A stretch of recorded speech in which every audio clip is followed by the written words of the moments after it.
Chapter 1. Herbs that release the exterior.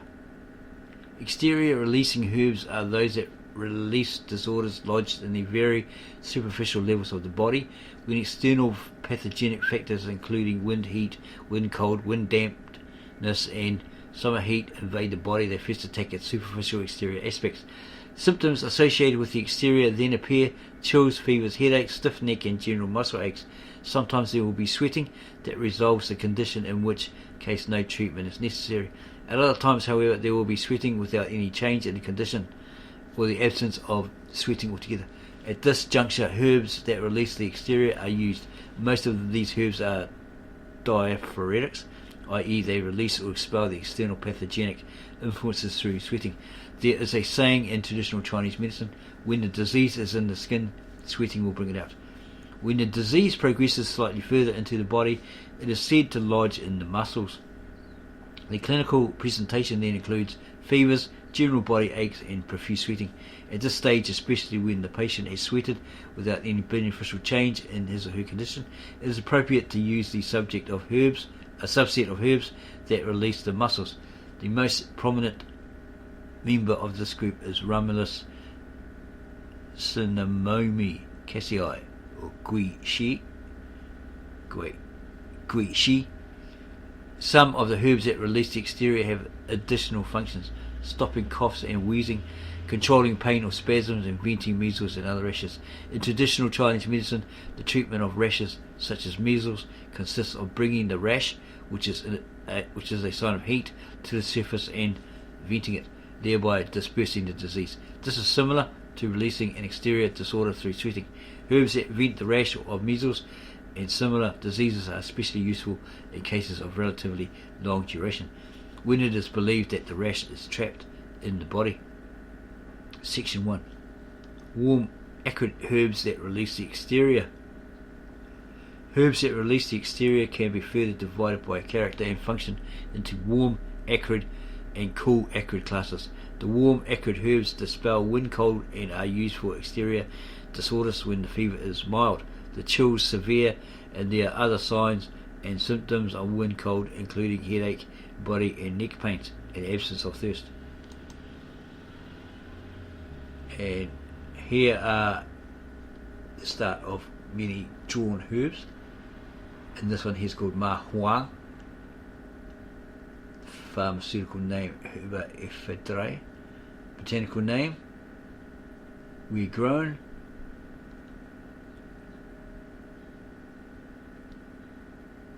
Its actions and indications. Cautions and contradictions. Pharmacological and clinical research. Has a diaphoretic effect. Gui Shi. Pharmaceutical name Romulus cinnamomi Casii. That's what it looks like. Major combinations, actions and indications.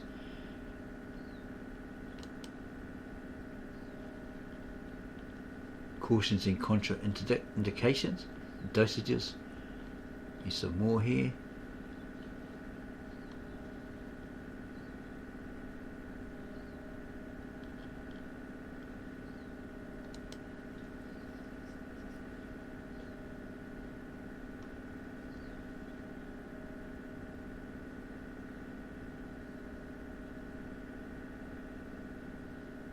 Fang Fing,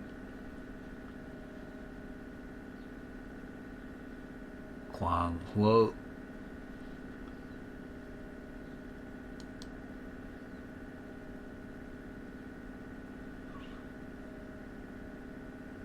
this looks familiar.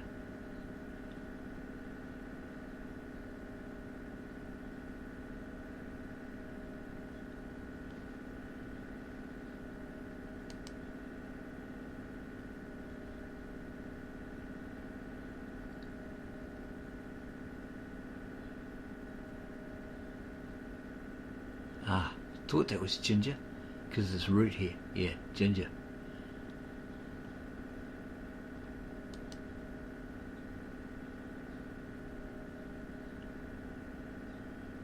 Maybe just as another type of ginger, not really sure. Cultivated herb. Because we have up the street probably some Asians, Chinese or whoever, that have these trees and they have this weird looking fruit on it. We couldn't figure out what it was, but they sell them at the local flea market and stuff. That's what they're growing it for. We thought we saw a couple of them, these weird looking, like grapefruit looking,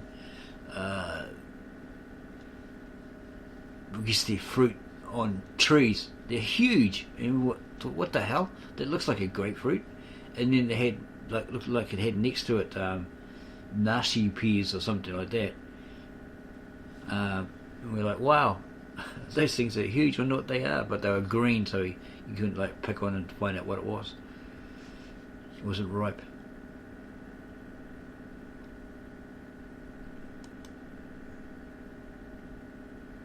What's this? Some sort of it's a cicada. Okay, what you always seen plenty of these shells on trees in the summertime and all that sort of stuff. Yeah, what do they do? Actions and indications.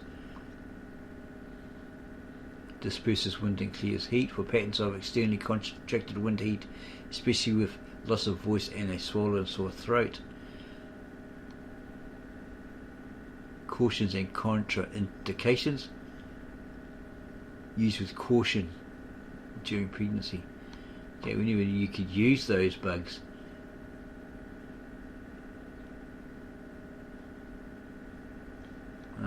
Interesting. Similar results were found in tests using strychnine, cocaine and nicotine. Effect on the nervous system. Preparation of, okay, so this cicada here, had the effect of reducing spasm induced by tetanus toxoid in rabbits. The animals treated with this substance had fewer spasms and lived longer than did the control group, but none of the animals survived the experiment. That's pretty interesting.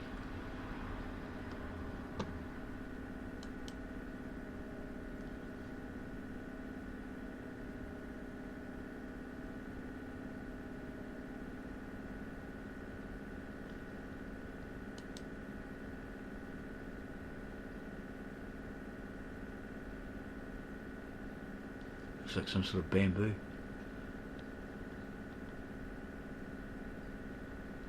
Maybe not.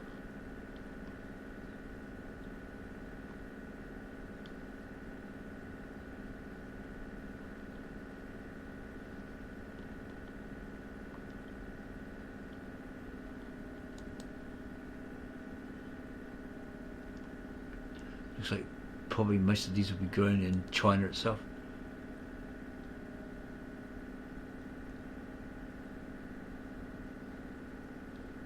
Summary of comparative functions. Warm, acrid herbs that release the exterior.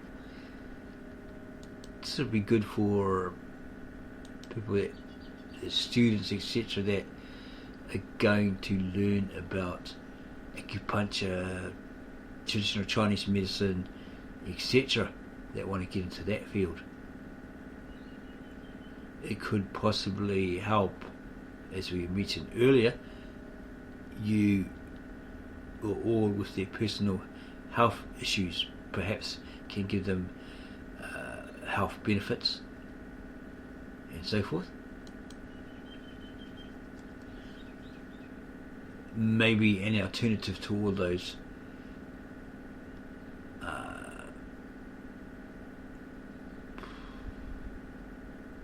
health tablets and all these health boosters and all this sort of stuff that's expensive as,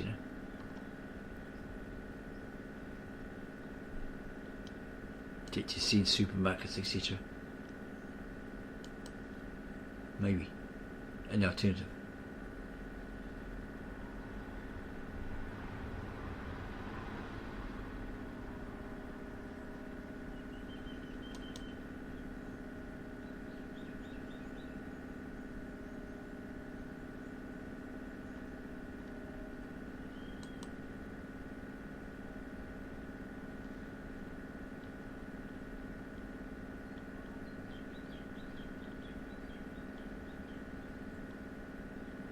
Very interesting looking plants.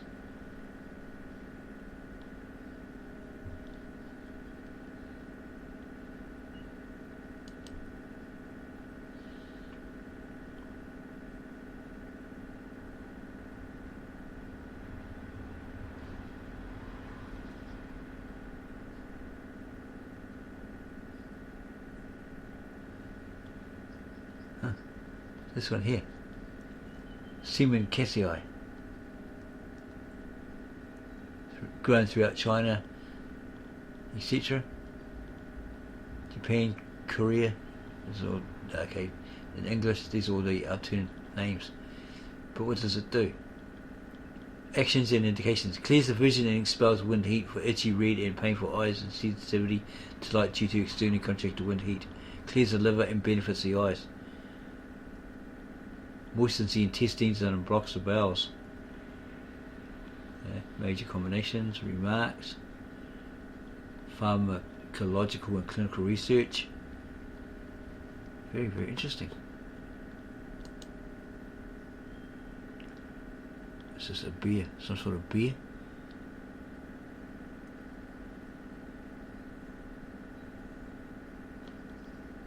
English beer glowed better. They even use bats. Very interesting.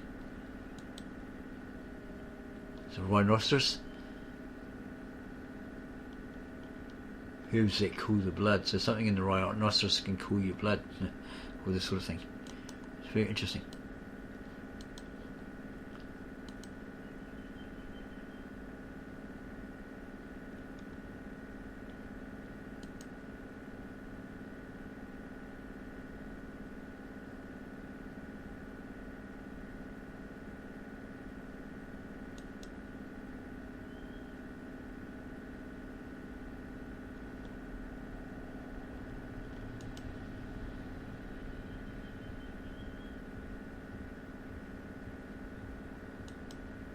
Herbs that clear heat and dry dampness.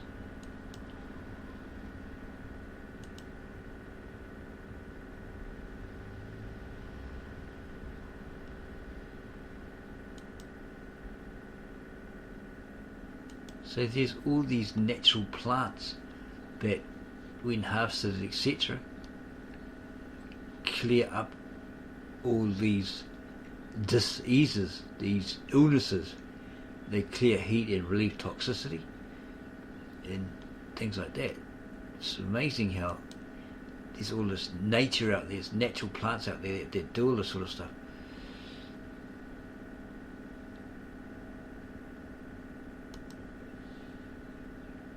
And that these people know what it is and how to use it. Dandelion. Yeah, it looks familiar. These sort of things grow everywhere. But it's probably a certain type. Okay, you could probably, what if you could use those, you see them on a footpath and that's exactly what it looks like. Other plants, natural plants and stuff like that, that these different people know of, but they're just like weeds, so people just mow over them and stuff. What if you could actually use those, right? Consume those. You have to know what you're looking at, what you're using, what it consists of, what dosage, all that sort of stuff, right? Because we've had some amazing, unknown to us, plants that have come from the next door neighbours, and then another neighbour comes along and goes, oh, that's a plant that grows in our islands where we come from and we can eat it. So he pulls it up and he's like, oh, well, go for it if you believe that's a plant that you guys eat, or root or tuber or whatever. You go for it, and it keeps growing. It grows again.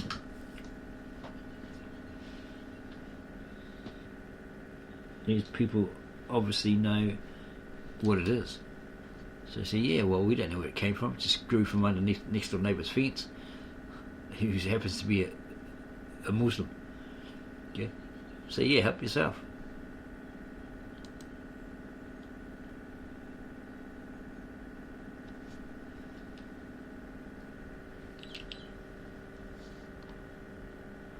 This is a very, very interesting book.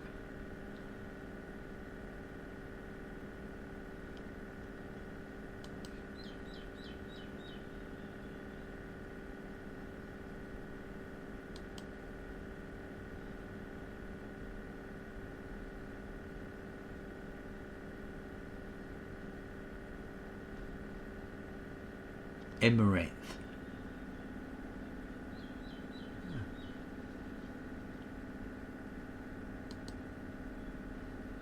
So what we do, we get all this fruit, or we have a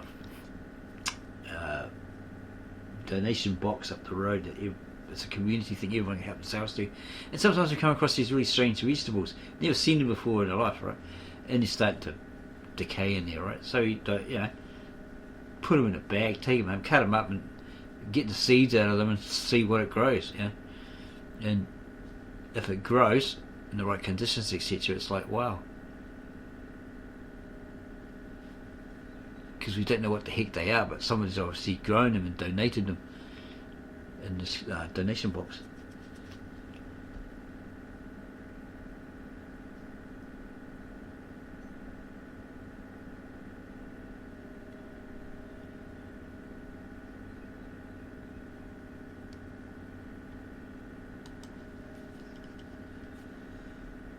What is that? A puff or some sort of mushroom or something?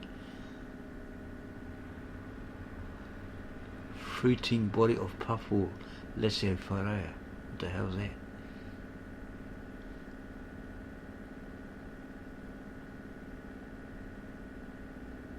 What is it? I'm sure it's a mushroom, one of those fungus.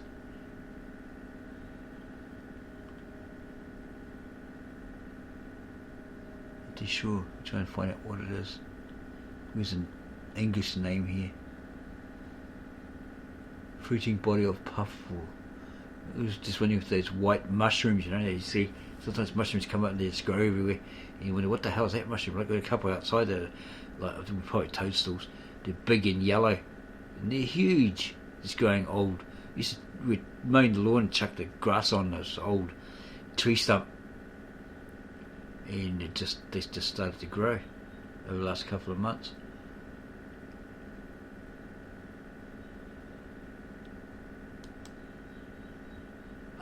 Marpo.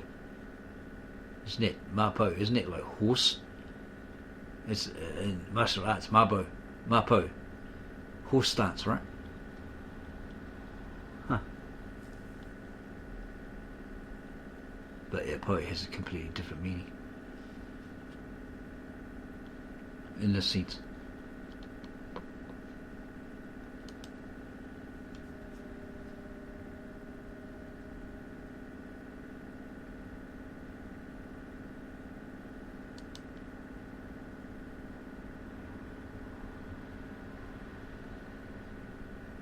Herbs that clear and relieves summer heat.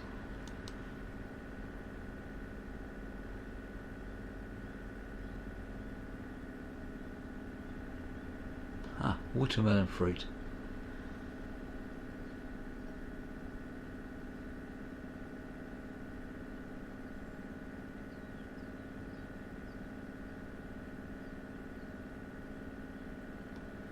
This could be what we're seeing on the tree up the road. It's pretty much like that, but it hasn't got this outline. This is some sort of pea.